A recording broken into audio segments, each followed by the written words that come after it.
IPL ஃபைனல்ஸ்குள்ள யாருமே எதிர்பார்க்காத நேரத்துல சம்பந்தம் இல்லாம வந்து மாசான பெர்ஃபார்மன்ஸ் கொடுத்த 3 பிளேயர்ஸை இந்த வீடியோல பார்த்துருவோம். Number 1 Ben Cutting. பென் கட்டிங்க ஆர்சிபி ரசிகர்கள் மறந்திருக்கவே மாட்டாங்க. 2016ஆம் ஆண்டு எஸ்ஆர்எச் ஆர்சிபியும் ஃபைனல்ல ஆடி இருந்தாங்க. கட்டிங் இறங்கும்போது எஸ்ஆர்எச் 147 ரன் தான் 16 ஓவருக்கு அடிச்சு வச்சிருந்தாங்க. ஆனா 20 ஓவர் முடியல கட்டிங்கால 208 ரன்களை எஸ்ஆர்எச் கோச்சிருந்தாங்க. கடைசி 3 ஓவருக்கு மட்டும் 50 ரன்கள் அடிச்சிருந்தாங்க. அதுல குறிப்பா பென் கட்டிங் 15 பாலுக்கு 39 ரன் அடிச்சிருந்தாரு. முதல் 3 பால் சொதப்பி இருந்திருப்பாரு. ஆனா அதுக்கப்புறம் பேட்ல பட்ட பால் எல்லாமே பவுண்டரி நோக்கி தான் போயிருந்திருக்கும். குறிப்பா கடைசி ஓவர்ல 3 6 விளாசி இருந்திருப்பாரு.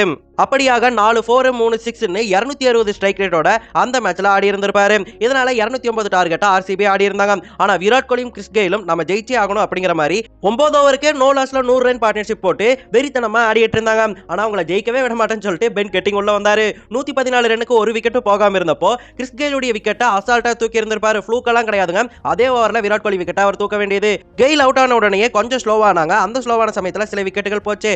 அப்ப கேஎல் ராகுல் ஆடிட்டு இருந்தப்போ கேஎல் ராகுலுடைய ஸ்டெம்பையும் பறக்க வச்சு அவரோட விக்கெட்டையும் தூக்கி இருந்திருப்பாரு பென் கட்டிங். கடைசியில எஸ்ஆர்எச் 8 ரன் வித்தியாசத்துல ஜெயிச்சிருந்திருப்பாங்க. கோப்பையும் தூக்கி இருந்திருப்பாங்க. 2 விக்கெட் 39 ரன் அதிரடியா ஆன பென் கட்டிங்க்கு அந்த மேட்ச்ல man of the match award கொடுத்திருந்திருப்பாங்க. Number 2 2012 IPL final. சிஎஸ்கே தொடர்ச்சியா 3வது முறை கப் அடிக்கிறதா இருந்தாங்க. ஹேட்ரிக் கப் சென்னைக்கு தான் போக போகுதுன்னு சொல்லிட்டு எல்லாருமே நினைச்சிருந்தாங்க. கேகேஆரும் சிஎஸ்கேவும் அந்த ஃபைனல்ல ஆடி இருந்தாங்க. சிஎஸ்கே ஹேட்ரிக் கப் அடிச்சே ஆகறோம் அப்படிங்கிற மாதிரி முதல் இன்னிங்ஸ்ல 190 ரன் அடிச்சிருந்தாங்க. டாப் ஆர்டர் எல்லாருமே சூப்பரா ஆடி இருந்தாங்க. 191 டார்கெட்டோட கேகேஆர் இறங்கி இருந்தாங்க. ஆனா அப்ப வந்தாருங்க மன்விந்தர் பிஸ்லா அப்படிங்கிற ஒருத்தர். இவர் இதுக்கு முன்னாடி பெரிய இன்னிங்ஸ்ல ஆடினதே இல்ல. சரி இவரும் வந்து எப்பவும் போல சின்ன இன்னிங்ஸ் ஆடிட்டு போயிடுவாருன்னு சொல்லிட்டு எல்லாரும் நினைச்சாங்க. ஆனா ஸ்டாண்டிங் போட்டு இவர் ஆடின ஆட்டத்துல ஆண்ட பரம்பரையே கலங்கி போச்சுன்னு சொல்லலாம். அந்த அளவுக்கு சூப்பர்பா அந்த ஒரு இன்னிங்ஸ்ல அவர் ஆடி இருந்திருப்பாரு. 5 6 8 4ன்னு 48 பந்துகளுக்கு 89 ரன்களை கோச்சிருந்திருப்பாரு. 15வது ஓவருக்கு 139 ரன் இருந்தப்பதான் அவர் அவுட் ஆகியே வெளியே போயிருந்திருப்பாரு. இருந்தாலும் பின்னாடி கல்லிஸ் இருந்தாரு. கல்லிஸும் அதிரடியா ஆடி மேட்சை க்ளோஸா கொண்டு போயிருந்திருப்பாரு. கடைசியில கேகேஆர் உடைய மிடில் ஆர்டரால அந்த மேட்சை கேகேஆர் ஜெயிச்சிருந்திருப்பாங்க.